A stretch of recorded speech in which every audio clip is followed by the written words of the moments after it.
Dogoruga of Ponte Alto, and I am the TA coordinator for University of Atlantia. This is going to be a TA training for University of Atlantia, focusing in on Zoom and Google Meets.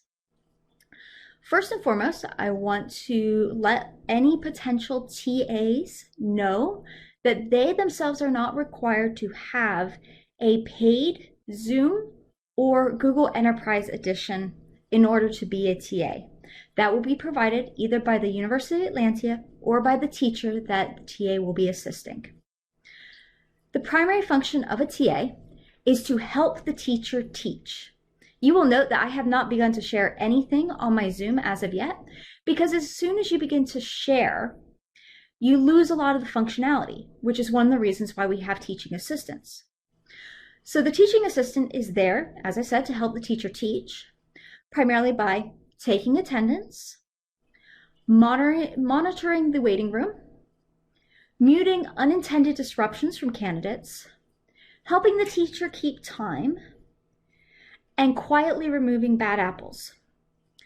So, for taking attendance, it is probably easiest to either take a screenshot of the participants list that Zoom or Google Meets has and providing that to the teacher, or asking the students to provide their names as they show up in the university account in the chat function, and again, copying that over and providing that to the teacher. Monitoring the waiting room. Particularly for Zoom, students will come in through the waiting room and they have to be admitted into the class. So for late coming students, the teacher may not notice that someone is in the waiting room, and it is up to the TA to allow those students into the class. We've all been on Zoom and Google Meets and other virtual meetings where somebody's dog barks or the phone rings and they forget that they are audible for everybody else. So the TA is going to be there to mute anybody who has unintentionally disrupted the class. And then for keeping time, university classes, for the most part, are an hour. Are 50 minutes. So we want to let the teacher know at about the 40-minute mark, 10 minutes before the end of class, where appropriate, obviously. If the teacher is on a long spiel, you're going to want to wait till the end of that, but let them know that they are coming up on time and they may wish to begin to wrap up the class. And finally, we're going to remove bad apples. So anybody who's intentionally disrupting the class, you have the authority to remove, and university will support you on that. So again, I'm going to begin by walking through the information that you have on just a standard Zoom account. You can mute and unmute down here using the button on the bottom left-hand corner that says unmute in my case, because I am using a different microphone right now, and start and stop video. It is best if the teacher is the one who is showing the video and the students aren't necessarily on video, and the TA, so you can pull yourself off video while you are being a TA. You do not need to worry about the security, but I'm just going to quickly show you. The university Zoom accounts do have waiting rooms enabled, and this allows you a little bit more flexibility in handling intentionally disruptive students. We want the waiting room to remain enabled. When you come into a university class as the host, as the TA, you're going to want to open up your participants list as well as the chat. This is going to give you the most flexibility in seeing who is coming into your room and also handling any questions that may come in through the chat. I should have mentioned this before, but once a teacher begins sharing, chat is not easily visible to them, so you may also have to help them manage questions that are coming in the chat. It is best to ask your teacher when they would like questions, if they have built-in pauses within their presentation, or do they want all questions held to the end. The teacher is going to be responsible for sharing their content. However, it is advisable that the TA and the teacher, or the teacher provide the TA with a copy of their presentation in the off chance that they have difficulty sharing. during their university class so that the TA may step in and do this for them. In the event that you have to do so, please take a look at the share screen button. It's at the bottom of the panel, bottom center of the panel in green currently. And when you open that up, you'll see the options that are available to you. So I, like many, I'm sure, have multiple screens. So I have an option of sharing one screen or two, or my second screen. If you are sharing a screen, anything that you see on that screen will be visible to everyone. You may also choose to share a specific application. For example, if you happen to have PowerPoint up and you only are going to be using PowerPoint, you may only want to share the PowerPoint. That will allow anything else that's happening in the background to not be shared to the rest of the class. You can also share a specific window on a screen.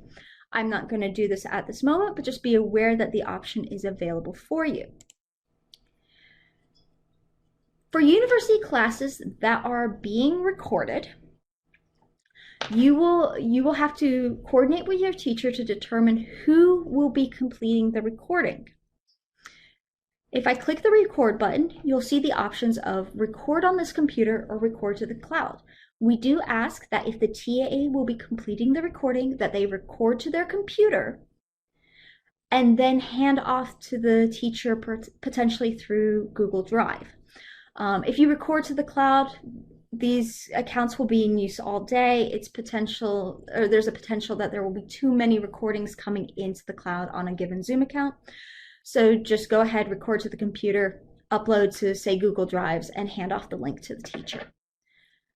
You do not need to worry about the reactions or the applications.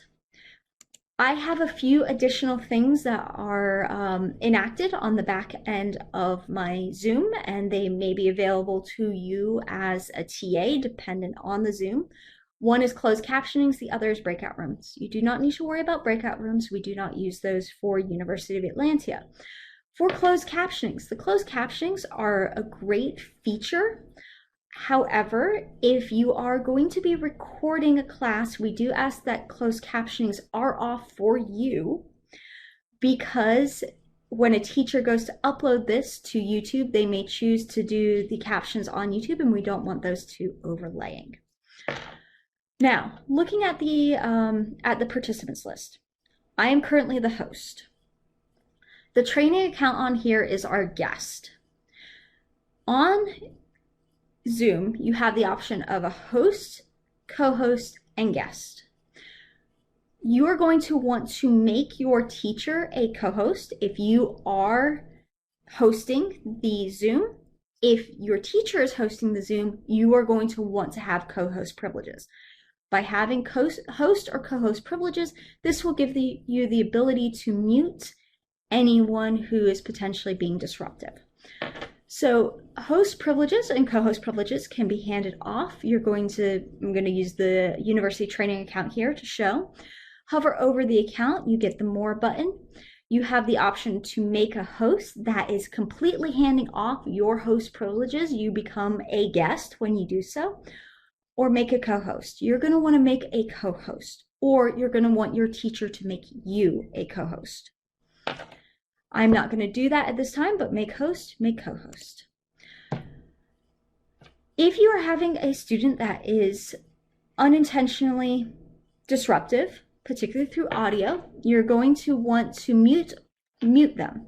You will note that right now this account is completely muted, but you see the little microphone that's right down there that keeps getting covered every time I do that, but that will be open and white when you are unmuted.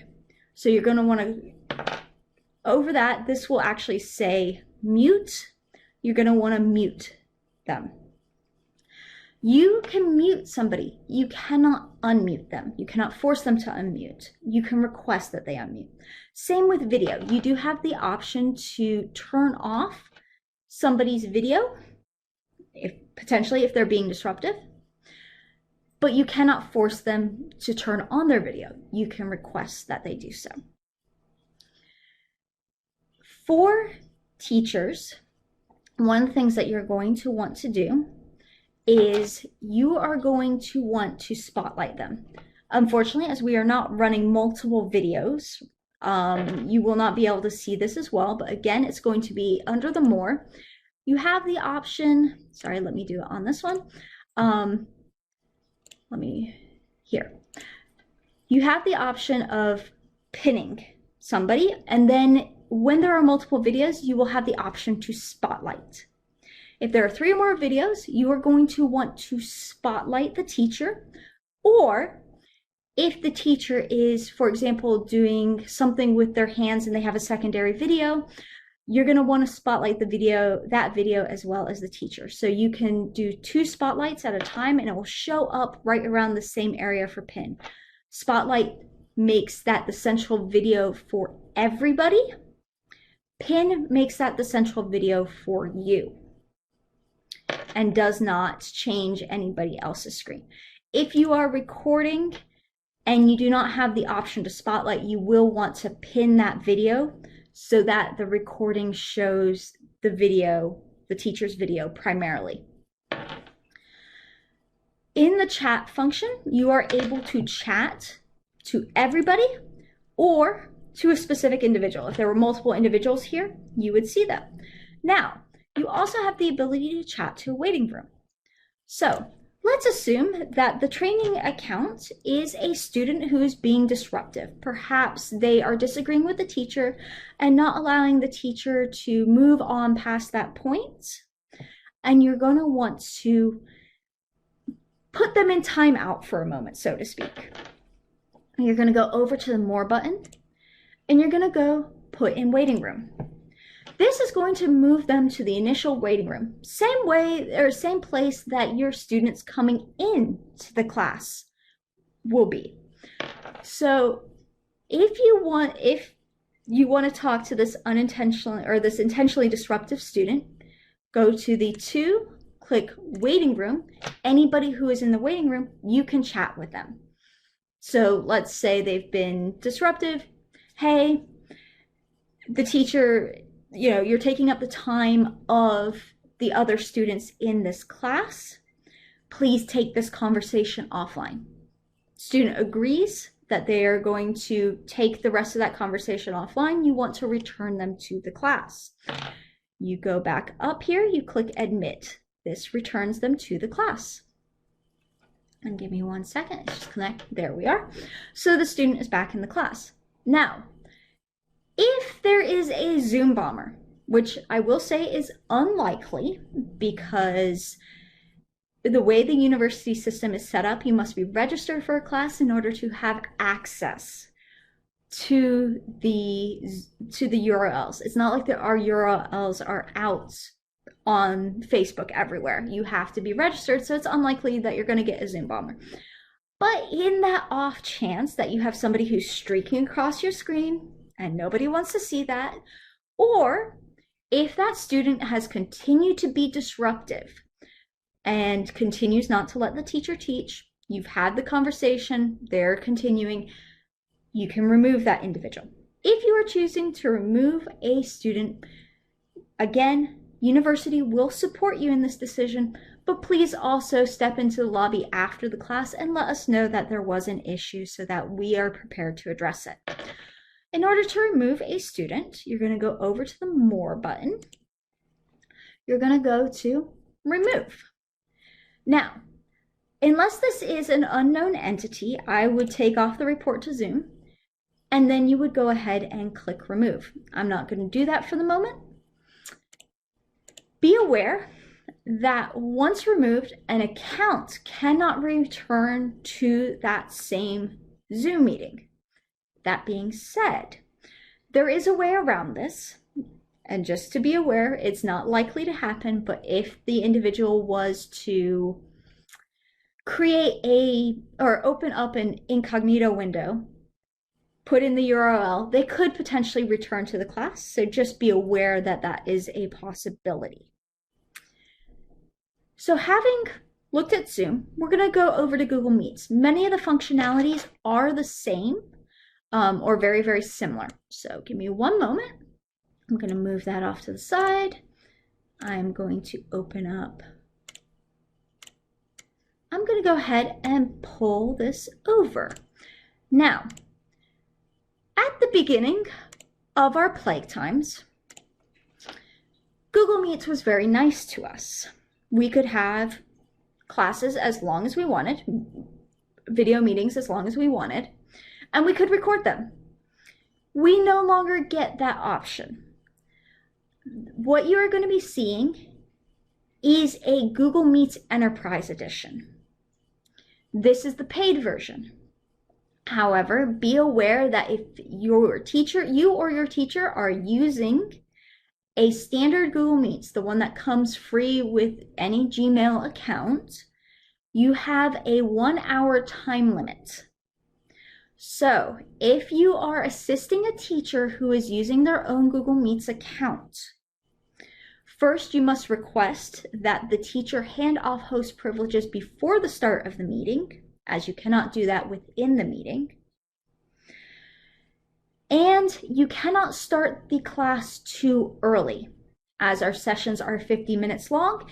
If you start the class too early, more than 10 minutes prior to the session, there is a potential that you could inadvertently end the class early. So these will already be set up for you, but I'm just going to quickly set up a Google Meets meeting, and we're going to call this How to Rule the World. And we're going to add Google Meets conferencing. And I'm just going to save that. And I'm going to join Google Meets. And let me take that information as well. Give me one moment. And I am going to join in on a secondary account through a incognito window. One of the nice changes with Google Meets is that you no longer are required to have a Gmail account. You can come in as any other account, just like a Zoom. All right, so give me one moment. I'm going to mute so we don't get any obnoxious feedback, and we're going to join. And give me one more moment. We're going to join. All righty. So give it one moment. Hopefully we won't get a large amount of feedback. We're going to block access to that. Okay. I don't know if you were able to hear that, but you get a doorbell sound when somebody is coming in. Unlike Zoom, you do not have a waiting room. You get somebody wants to join a call, but you do not get kind of that middle area. So you're going to admit them. Again, any late coming students, you will admit them as the host. Now, Google Meets does not have the ability to make co-hosts in the free version. In the Enterprise Edition, you do have that ability, but in the standard Google Meets, you are the host. This should not prevent your teacher from being able to share their own content. So same as before, we have our mute button down here in the bottom left. We have the camera button, turn off, turn on. Closed captioning is a standard feature for Google Meets, unlike Zoom, where you have to have it turned on in the background. Again, if you are recording, please do not have closed captionings on. Sharing, much the same. You can share your entire screen, or you can share a window or a tab. Now, as this is an Enterprise Edition, we do have the ability to record.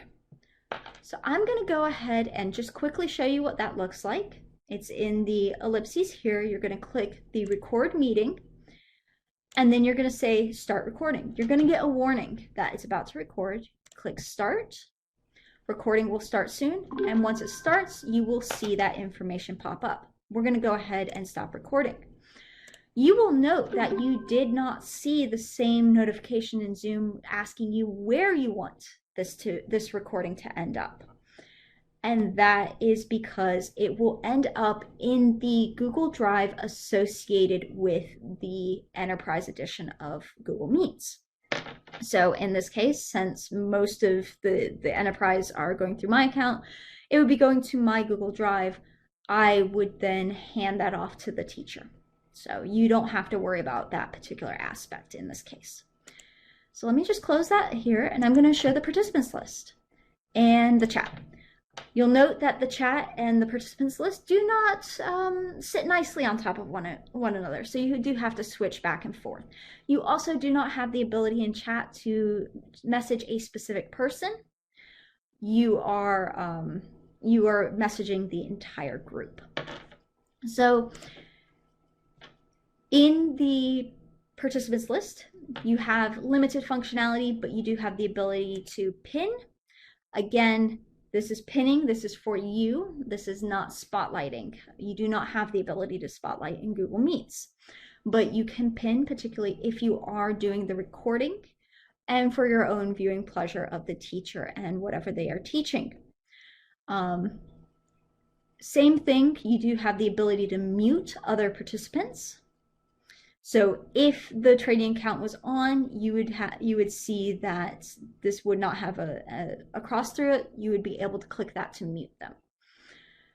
And you can make a co-host. Again, this is only in the Enterprise, the paid for edition. And you can remove from the call. Very similar to Zoom. You're going to go remove from call. You have the ability to, or you get the warning, you have the ability to fill out an abuse report. If you are, if it's an unknown entity, go ahead and fill out the abuse report. I wouldn't necessarily do it if it was somebody in the SCA. You remove them, they disappear. There is no, they cannot return on that same Google Meets account. So I'm going to close out this and just quickly return to Zoom. I do want to bring up one last thing with Zoom. Let me just pull this back over for us. So Zoom does have the ability, you'll note that Google Meets was entirely web-based. Zoom does have a web-based platform. It is best to use the application version of Zoom when you are TAing, so the one that you download to your computer. It is also, you are going to want to use a computer when you are TAing rather than your phone. This is because the application version does have a lot more functionality than just the web-based Google Meets. Or sorry, the web-based Zoom. So that is the quick and dirty of what you need to know to be a TA for University of Atlantia. My information is available on this recording. And if you have any questions,